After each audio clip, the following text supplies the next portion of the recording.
some of the equipment that we use doing bat surveys.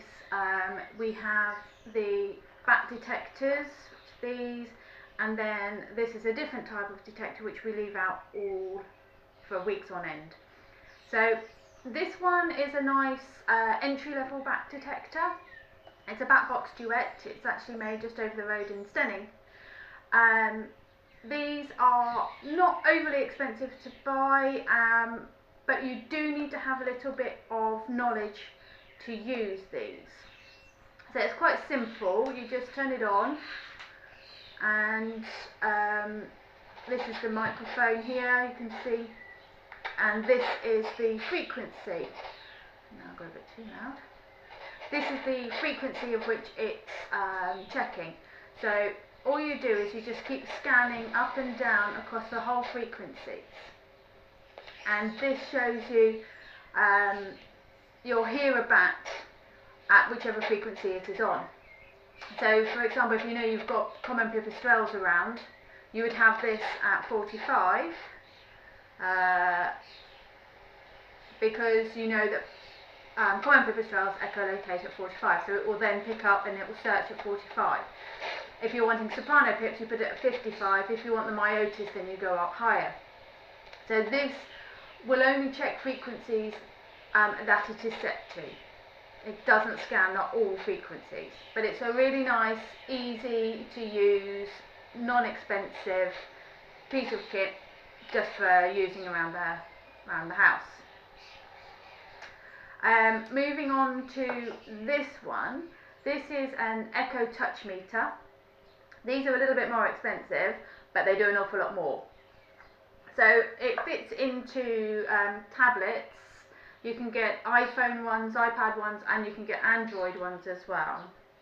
All you do is put it into the charging point, turn the equipment on, and it comes up with this. And you just press start, and there we go, and it's automatically looking for all the noises. At the moment it's just picking up my voice, and this is what my voice looks like. So on here it has a visual display of the sonograph of each of the bats whenever you hear them, and it will easily display in which frequency everything is at. So again, a common pipistrelle, it would have a hockey stick mark at 45 or 55 for a soprano. You can then learn and see what each of the bats sounds like, as well as how it flies. So this is a really great piece of equipment. You can record, and it does GPS as well.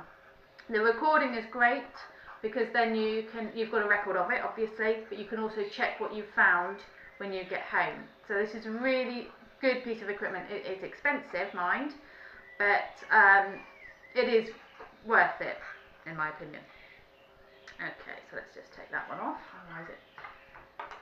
Then we move to the Anabat. This is again a piece of equipment. It runs on batteries. We put an SD card in there. It has GPS location. And what we do with this is that we can hide it in hedgerows and up trees and things, and it just sits there for weeks on end.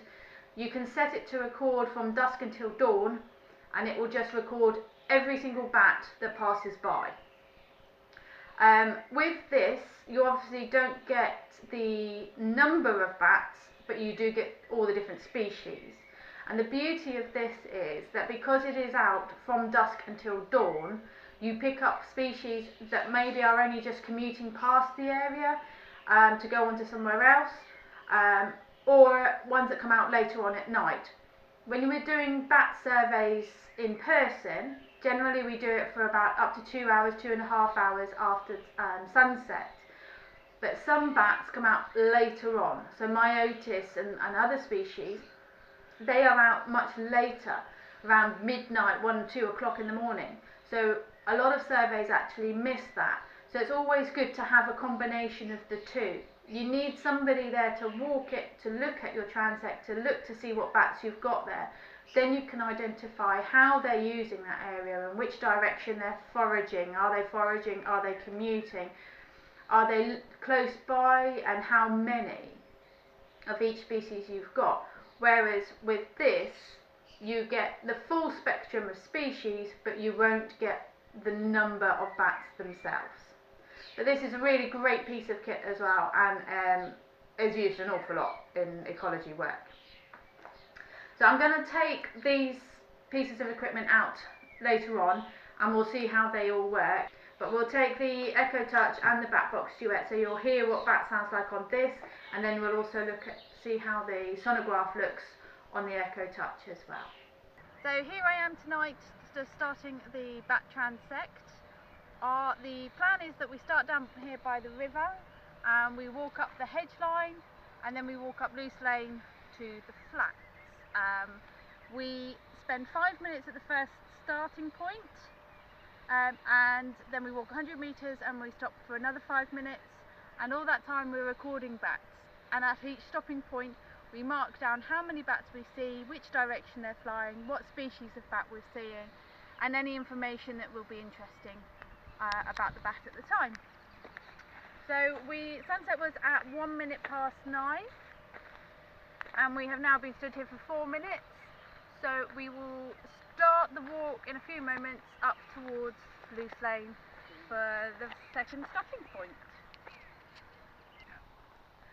So here we are on the corner of Loose Lane, and we have 2 bats flying around with us at the moment. One's a common pipistrelle, and the other I think is a soprano pipistrelle. As you can see, this device picks up the calls and it shows it here, and then it will tell you what species it is as well. The typical hockey stick sonogram of a pipistrelle.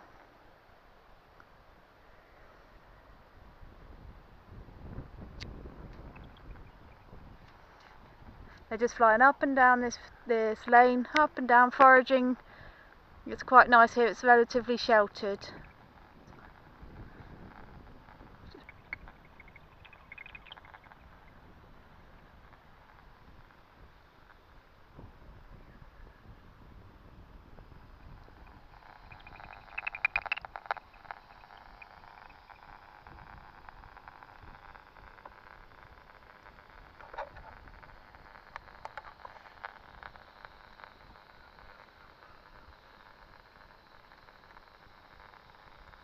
Now if you listen on the bat detector,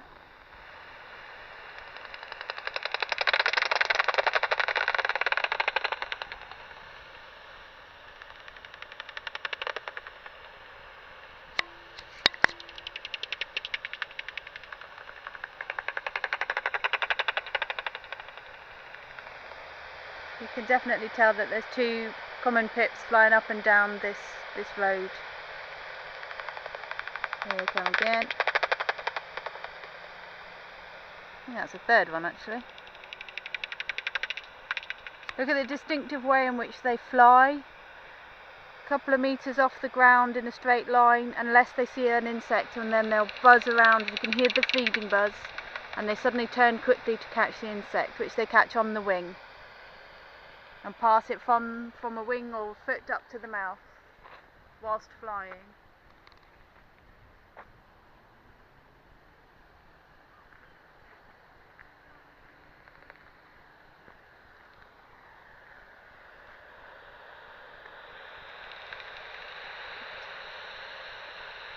Common pipistrelles will eat up to about 3,000 insects, mosquitoes a night, so they're actually really good.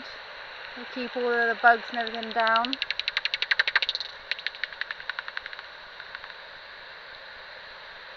Amazing creatures.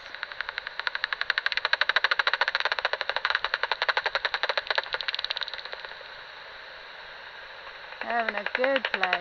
Oh, a bit of social recording, then there's definitely a 3rd one. A 3rd one's just come over our heads. Whoa. Feeding frenzy.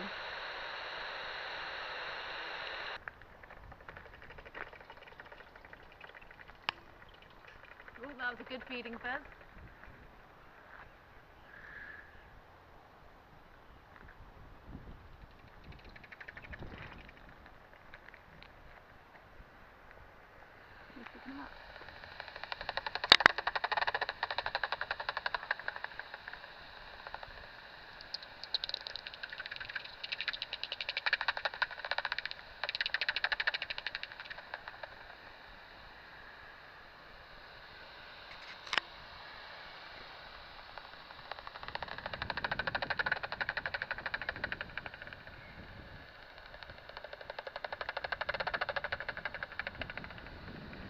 Very obliging, these bats.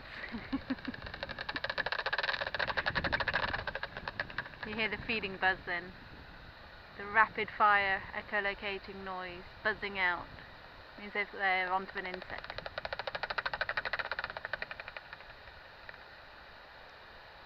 Alright, we've done our 5 minutes, we're going to have to move on.